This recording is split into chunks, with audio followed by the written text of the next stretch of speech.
Yeah, that's the image. The camera is that one. Ah, hello. Okay, and that's like your volume. I'll try that was a big That was sorry about that.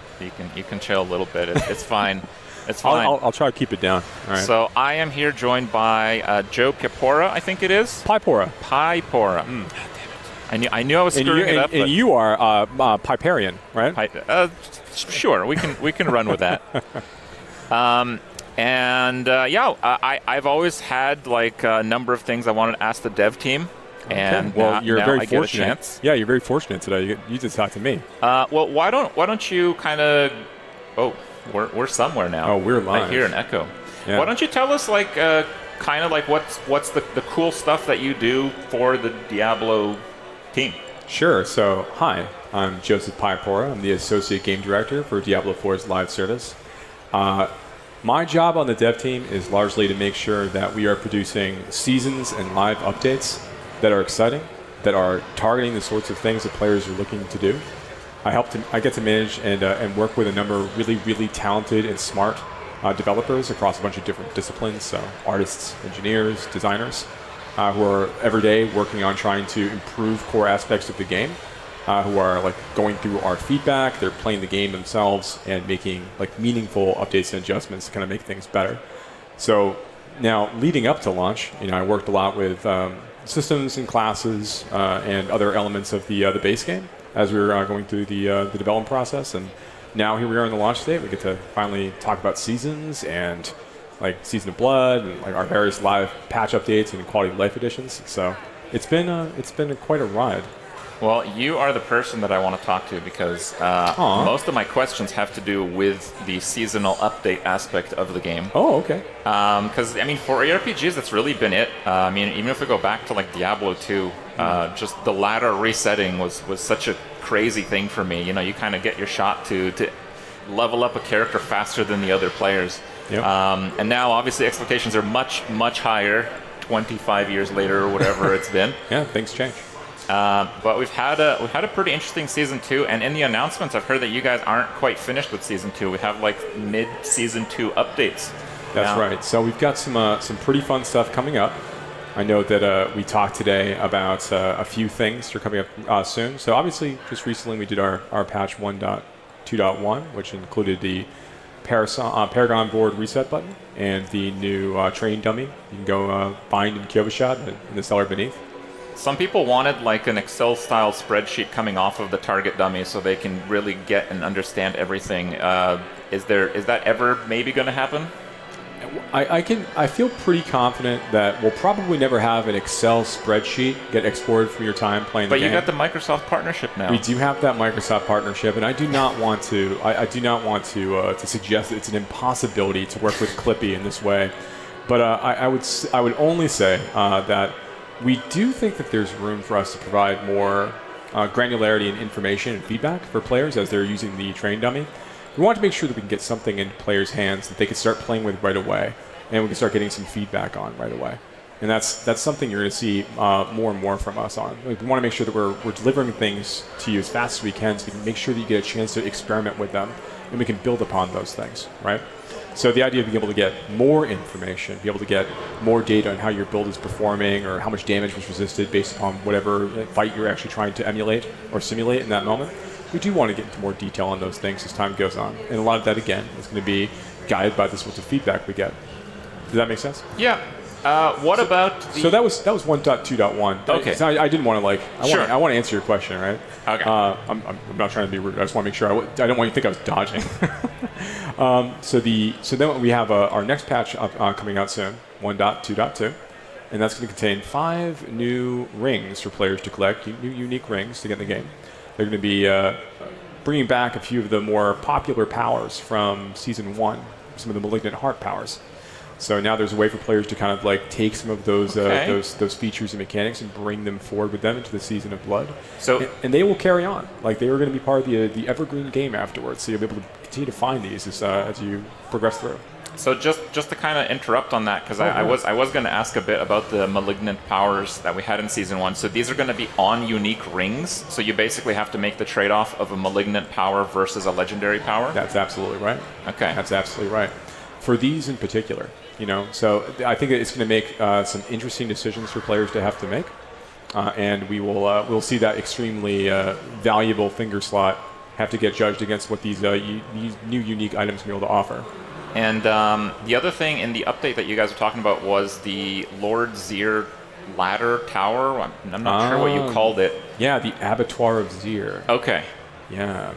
There's a new seasonal event we're adding with the Season of Blood. It's going to be starting up in a few weeks as part of our 1.2.3 update. And that's going to be introducing this new pinnacle level, extreme difficulty dungeon experience called the Abattoir of Zir. Now again, it's like a seasonal event, but it is designed, we know that players are having a really fun time with all the vampiric powers, the ability for them to target farm uniques. Now they're starting to find uber uniques and things they might need to really, really maximize their build and bring out all of the potential they have for themselves. You get a lot more gold, and you're trying to find all your upgrade materials out of Helltide and everything else. I get it. But as we're going through things now, the Abattoir of Zir is going to be this really, really new challenging space for you to go to really push your build and do a lot more in there. That's going to be a very, very difficult content side that it's going to push really hard back against you as you go. You're going to have to really, really maximize your value as you go inside. I can't talk too much about it because we're going to be doing a deep dive panel tomorrow. We're going to go into a lot more detail on it then. But I really hope that people get a chance to check that out because they've got some good information to share. Is there going to be any gameplay or gameplay slides in the talk about that? I think that you're going to want to check it out and see tomorrow. I'm not sure if we've got video planned or not. No, but there's definitely things to talk about for sure. And this, I think one thing I do want to say is that we know that players have been looking for more content types, more things to do in Diablo 4, more activities that are really difficult and are really pushing back against them. You have all these ways to get all of this power in D4, particularly in Season 2, right? And you need a place to go to bring all of that, to make sure that you're not just pushing things over, with your whatever build you've managed to throw together, such as, I don't know, maybe some kind of ball lightning build that you might occasionally see on screen every now and again. Occasionally. It's occasionally popular, I suppose. But yeah, this is a seasonal update we want to put out there to start feeling out how players enjoy this kind of content. And this is going to continue to inform us as we move forward. This is a great test bed for us to see what kind of very difficult endgame content we put before players. It's going to really excite them and engage them. Is there maybe more details you can go into that? Because I feel like right now, you can make a really, really tanky character. It's just really easy to stack defenses. Yeah. And there's a few interactions that result in crazy damage. Like we have barbarians. They're back up to one tapping for 1 billion now, I believe. If you have a fully decked out grandfather, really juiced up barbarian. Mm-hmm. So if you can do that and still kind of stack defenses like crazy, are we going to expect plain one-shot mechanics like we have in the Lilith fight, or is it just going to be really pushing the limits of what's available in gear? It's been pushing the limits of what's available in gear. But to also answer your first question, are we going to see a lot of one-shot style mechanics in this? The answer is no. That's not the way that we want things to scale up as the player continues to progress through.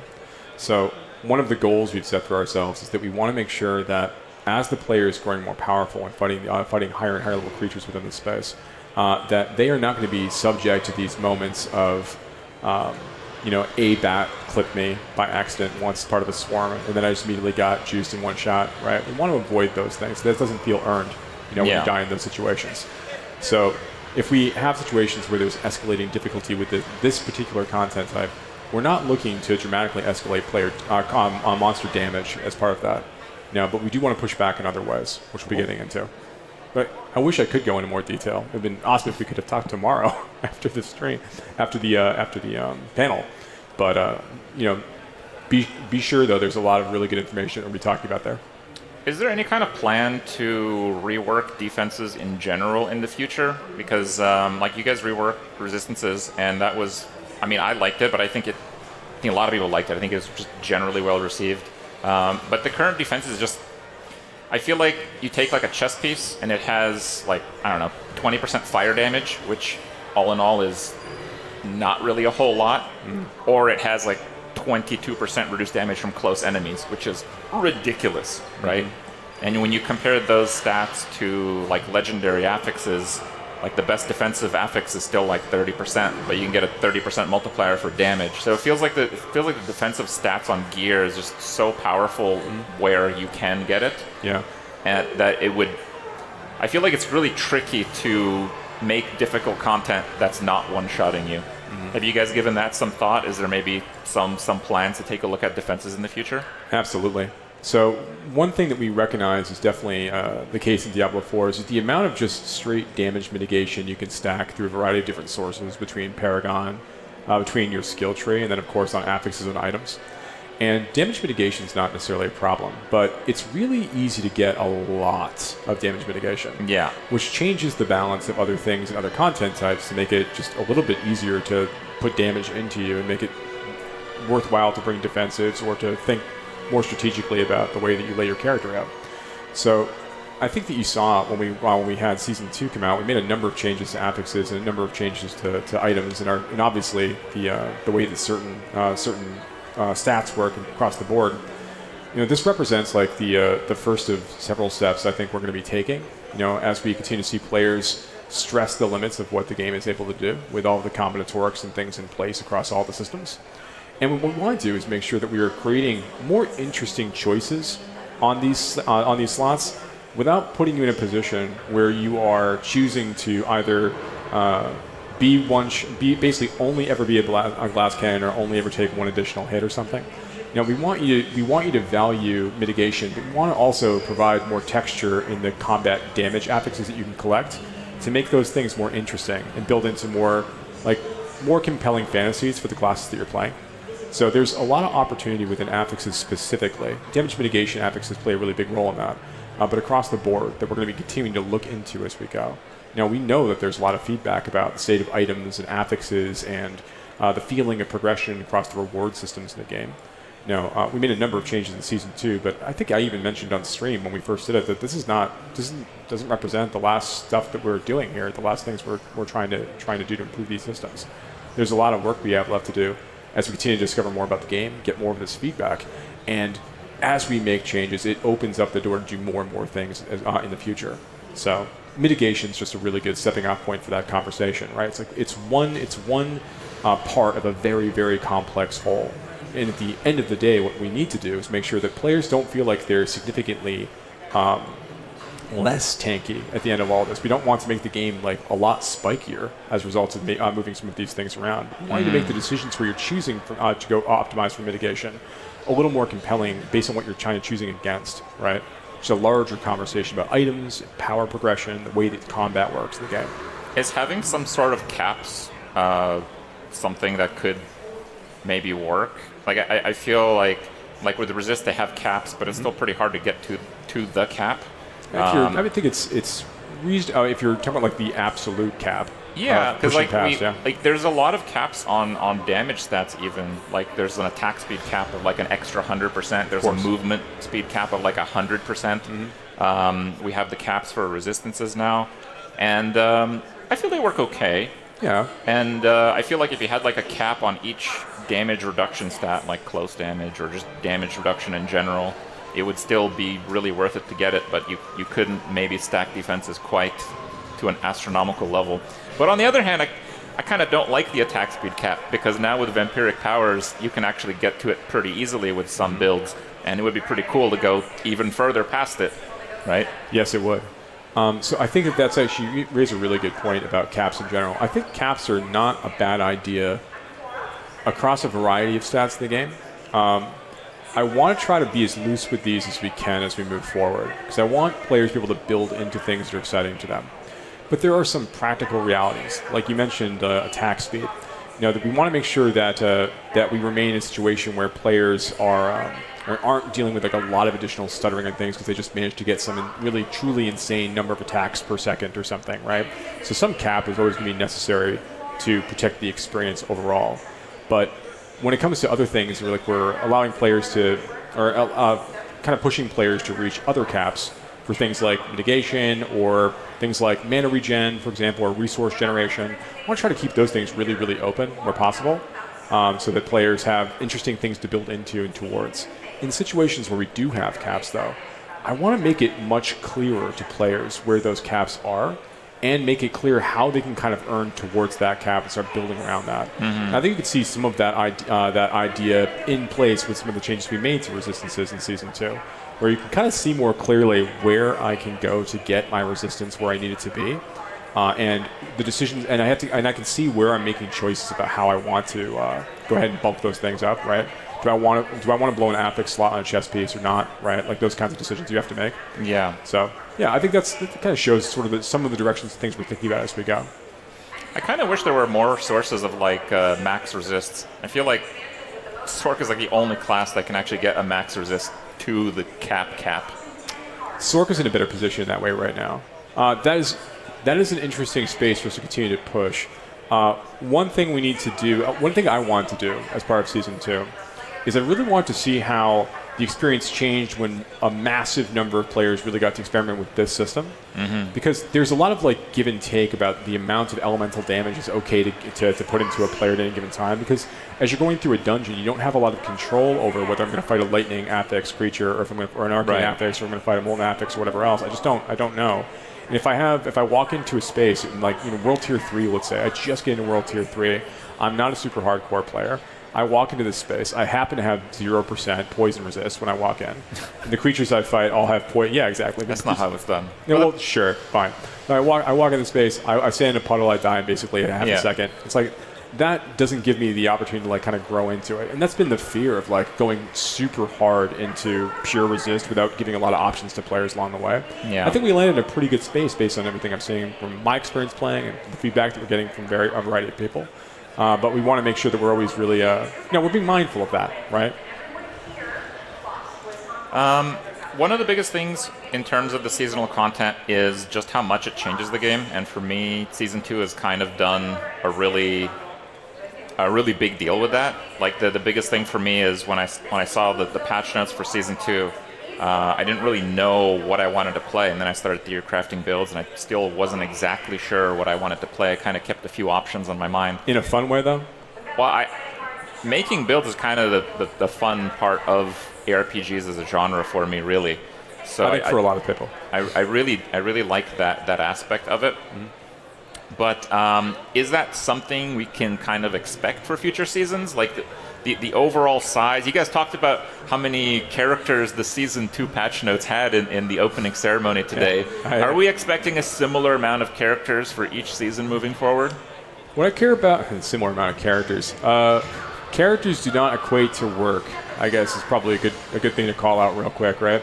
But I would say that we want to make sure that in Season 2, players had like a wide range of things they were able to do. We got a new quest line with Eris, we have our vampiric powers, we have the new boss ladder, we have blood harvest areas, we have bloodseekers, we have the ability to go farm uber uniques. We have a lot of stuff going on in Season 2, and then a lot of quality of life updates at the same time. What's important to me is that every season is adding meaningfully and transformationally to the experience as we play. And ideally, we're always creating these situations where at the beginning of a season, you are excited to see what the options look like because they begin to engage you and they make you think about the meta differently, right? Like that's in my mind, one of the most fun things about an ARPG and what fundamentally separates Diablo and ARPGs from other kinds of games, right? Is this idea that things change and can change potentially dramatically from time to time to make me like reconsider the problems I typically am used to solving when I'm playing my game. It makes me go back to the skill tree, go back to my aspect list, or go back to the Paragon board and rethink how I might want to build a character, right, to conquer these new challenges. So I want to make sure that we're always trying to hit that mark. If the meta feels fresh and different, there's a lot we can do to that in that regard. I think like the new powers, like vampiric powers in Season 2, help buff it that little bit as well, and like kind of give you more like things to think about, like more bits to consider when you're putting your build together or considering what you want to make, like your experience, right? I think those can be really fun. I want to make sure though that this is a balance too. I'm actually curious what you think about this, but there's a balance when we're making any of these. When we're making a power feature like this, we don't want to accidentally lead players too far down a specific path. We have 5 classes, lots of builds potentially within all of those classes. Some are really a little more effective, obviously, than others right now, and that'll always be the case, right? Of course. That's how it works. but we don't want to contribute that too much as part of any new powers we'd be adding within a season for players to play with, because we don't want to take away from your build diversity. We don't want to take away from the creativity, that people can come around from things like this. That was one really big change we decided we wanted to make, going from Season 1 to Season 2.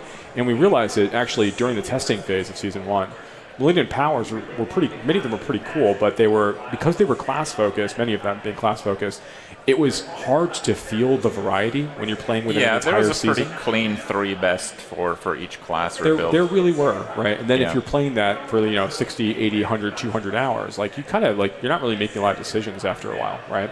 In Season 2, while we know the player's going to fall into line, find a few powers that they like, we wanted to expose them in a different way and kind of encourage a little bit of experimentation and keep them all generic enough that there's probably little things here or there you could try to twist with and play with to kind of add that extra combinatoric layer that might make an interesting, weird build suddenly viable and kind of cool, right? Sometimes we hit it. Sometimes we didn't quite get there. We wanted to do a lot with Incinerate this season. And I use Incinerate. Oh yeah, no, I use it as a Sork enchantment, but sure, it's a starting point. It is. We've got thoughts about Incinerate that I'll be able to talk about someday. But that's just a thing we think about. We're kind of imagining the sort of stuff we want to do within the season. I think having class agnostic powers like we have in the vampiric system in Season 2 is a really good starting point. And I think that we need to, not just need a starting point, but that's a really good plan for us, I think, moving forward, trying to stay more in that space. So when we're getting the malignant powers back onto rings, I like the idea that you can choose a malignant power versus a legendary affix or a unique, because, right now it's kind of at a point where you actually do have some meaningful choice on the legendary affixes on your gear. I feel like in preseason you really didn't. Yeah. Most classes had a pretty standardized set of what was being used. But when you talk about the new system with the vampiric powers, all of them together actually give you a lot of meaningful choice. What kind of implementation might we expect of the system? Because if in Season 3 I can choose one vampiric power, I probably know which one I'm going to choose from. And again, we're kind of back into that system where, if you're a Sork, you want to give you the one that gives you vulnerable easy, so you don't have to use Frost Nova or something. Something like that.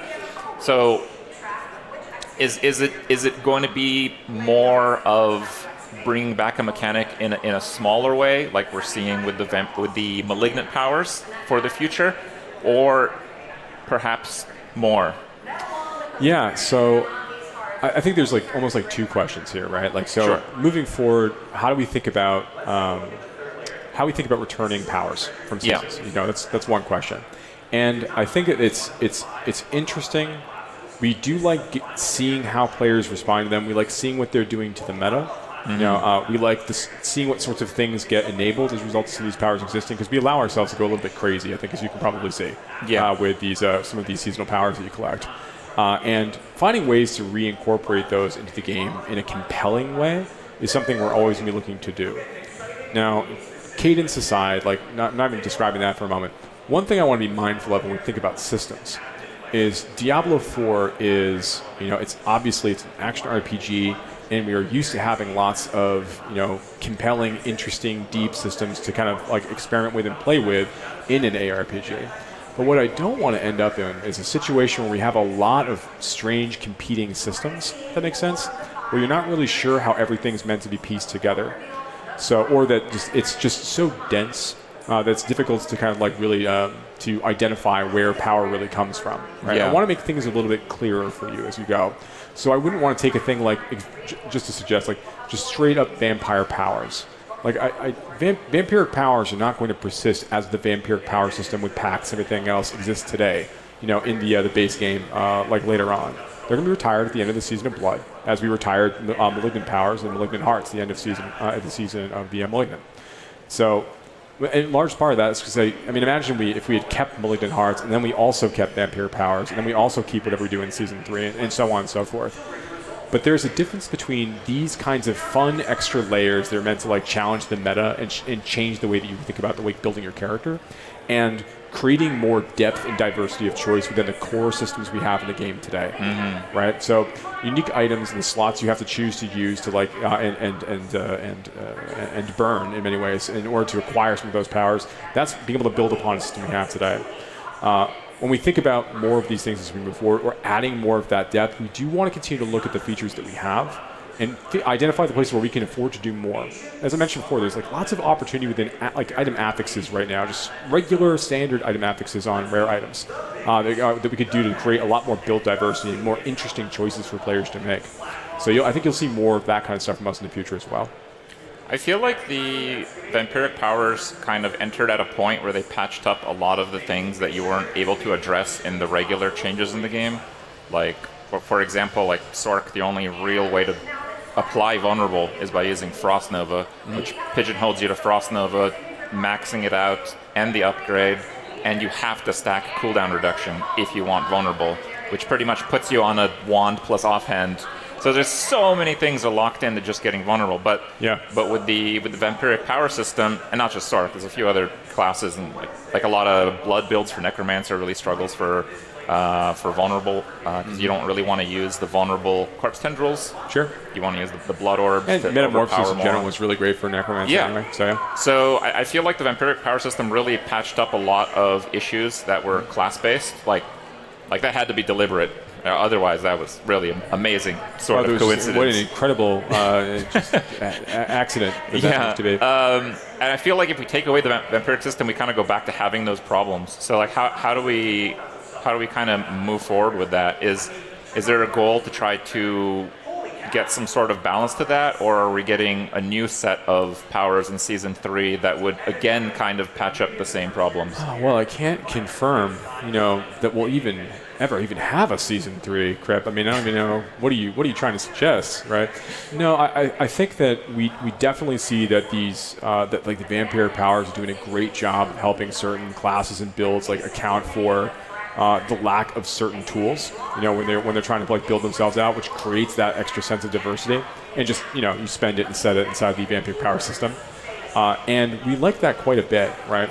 We want to continue to try to create opportunities for these classes to have more options to go away from everybody having Frost Nova if they're playing Sork and effort to trigger vulnerable.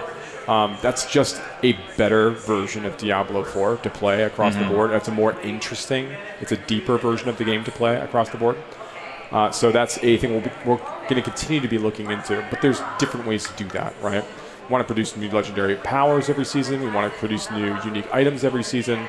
We're going to be doing a lot more with base classes as we go deeper into development. I know that we announced an expansion pack today on the floor, which I'll note that we haven't even talked loosely. About. Yeah, a lot of missing details on the expansion pack. I suppose we didn't get a lot of time to talk about that, I guess. But yeah. Well, we will. How does it work with BlizzCon? Like, are you guys just given an allocated amount of time to talk to people about your announcement? Oh, do you mean like during opening ceremonies? Yeah, because the opening ceremony is competitive, right? Oh, it is. Yeah. That's a very competitive time slot. I mean, look at who we had on stage today. We had Mikey Barra. That's like my boss's boss's boss, right? That we had Phil Spencer. That's my boss's boss's boss's boss's boss, I think. It's something like that, right? And then we had we had Rod goes up there. He's got like lots of stuff he's got to talk about. We have we have Tiff, we have Chris, we get everybody from the Overwatch team. There's so much to talk about at BlizzCon this year, and everybody's so excited because we haven't had a chance to do this in so long. So everybody wants to talk to the community and talk about the things we're doing. But yeah, then we close things out with like Metzen talking about like World of Warcraft. Like there's a lot of things to go through at this opening ceremony. So in short, yeah, it is competitive. So when we're thinking about these things, we say like, all right, we can only really afford to do an hour and 45 minutes of this before it gets too crazy and everything can start falling apart for the whole schedule. Or how do we spend all of this time based on all of these announcements that we have, right? And it is very fun. And I have heard that like when they were doing rehearsals for all of this stuff, like it was still like, oh my gosh, we're 4 minutes over. Oh my gosh, and then there's still. You guys were 4 minutes over, by the way. Well, that's just how things go, I guess. Exactly. Hey, then we were true to the rehearsal time, right? But yeah, no, it's definitely very competitive. So we have our deep dive that we're doing tomorrow. That's gonna be able to talk a little bit more about like Mahantu and the new zone or rather the new region for Vessel of Hatred. And we get a brand new class. It's never been seen before in Diablo 4. We're not going to talk exactly about what that class is just yet, but we're going to go into some details, I think, on the expansion across the board. All right. Well, I wait for that. We all wait for that. I guess I don't want to ask too much about the new class because I'm sure it's a little bit secretive for now. Oh, yeah, I mean, you can ask whatever you want. Well, I'm kind of curious how much change do you kind of expect for each season? So, what I liked about this season is that the powers pushed some builds more than others. Like right now, I'm playing a fireball build because I just kind of wanted to see what that was like. But this is actually a firewall character. Mm-hmm. But a big part of playing firewall is, well, we saw the vampiric powers, and there's one that just gives you way more damage over time, and there's one that just gives you way more attack speed. Yeah. So firewall had a good season, and ball lightning had a good season because of the crazy attack speed bonuses. Yep. But if vampiric powers are going away, other builds kind of come in. Is the idea of the seasonal content giving some kind of directional player power in a way? Again, it kind of goes back to what I was saying before. We do want to use these the seasonal powers and things you're going to collect or find in the season, mechanics for the season. We do want them to enable and create opportunities for classes across the board to make interesting choices that are going to let them do things that are usually a little more challenging. But what we are reluctant to kind of say, hey, this is the season of Firewall. Mm-hmm. So we're going to do a bunch of things to just buff Firewall because we want people to play Firewall this season because Firewall didn't get enough play last season. That's not how we're making all of our decisions. I could go through right now and see what did everybody pick for their key passive in this season? What was the least popular key passive? And then make a bunch of decisions to just lift up that key passive in the next season. And I do a little bit of that to make sure that it feels a little more viable, but I don't want to direct you to it like a theme park. You know what I mean? Because that starts to kind of take away from it a little bit. That's why I worry about guiding you too much, if that makes sense, right? I get that, but at the same time, if you are changing the game enough, I don't mind it so much. Okay. Because I'm happy I played the Golemancer because the Golem had a lot of things going for it this season as well. And I'm happy I played the Firewall build. And I knew next season Firewall might not be quite as good. So I kind of have this fleeting moment in time where I can play a build that I like that might not ever be as good as it is now. Oh, that's fair. Okay. So there's something fun about right now, this is the season of Ball Lightning. So now it's time to play Ball Lightning. Even if the season mechanics don't support Ball Lightning as much. Too obvious. I don't, You don't like 16 combo point rogues? Is that what you're trying to say? Or no, I just, as long as it's not too obvious, I don't want to have a vampiric power that just buffs Firewall by 300%. Right? That's fair. Buffing damage over time by 60, but then it's competitive with I couldn't use the attack speed, movement speed, basic skill one. Right. So I did still have to quite think about it. Mm-hmm. But once you think about it, it seems like Firewall is going to have a good season. It seems like Ball Lightning is going to have a good season. Yeah. So I like that combination of mystery, but also the fleeting moment of I wanted to play Firewall again because I played it in preseason, and now seems like a really good time to go for it. It was a return to form. Yeah. Yeah. No, I think that is an interesting point, right? I think that there's always a balance, right? When we're making any unique item or we're making any seasonal power, we want some amount of the benefit to be clear enough that a player knows how to play with it, right? There's different kinds of levels of power. There's what you said. There's hey, this is plus 8 ranks to Firewall, right? And to a player that's oh my god, plus 8 ranks to Firewall. That's actually amazing. That's so cool. I can't wait to play with that, right? And then you've got it's plus 15% to damage over time effects over this period, and basically it can enable the same kind of feeling for the player, right? Ultimately the same kind of behavior, but it's not going to be able to create the same. It's not as clear right off the bat, if that makes sense. Mm-hmm. So we have to do a better combination of both.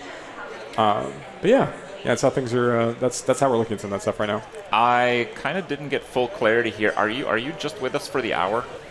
Sadly, yeah. Okay. That's going to be it for me, sadly. But okay. Yeah. Well, maybe I can just sneak in just another question. Yeah, ask me one more question. I'm happy to. Okay, let me think here. I got one. I have to run upstairs after this. Because I'm so important. Oh, you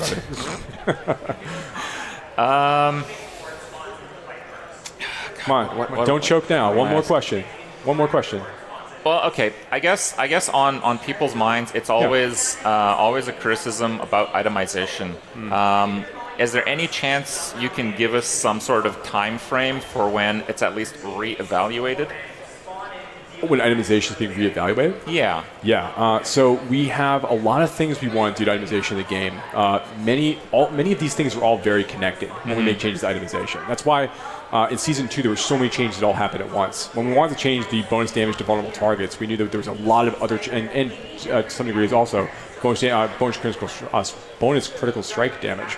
We knew there were a lot of other fall-off of things we were going to have to do, just like kind of modify the game, update things, make things feel more, compelling and competitive as a result of that.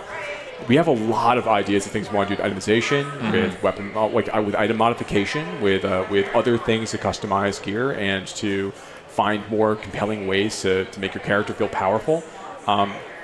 We are not going to say exactly when, but I will say that we are already deep in the works on a lot of these things. So, and we'll be talking about it more soon.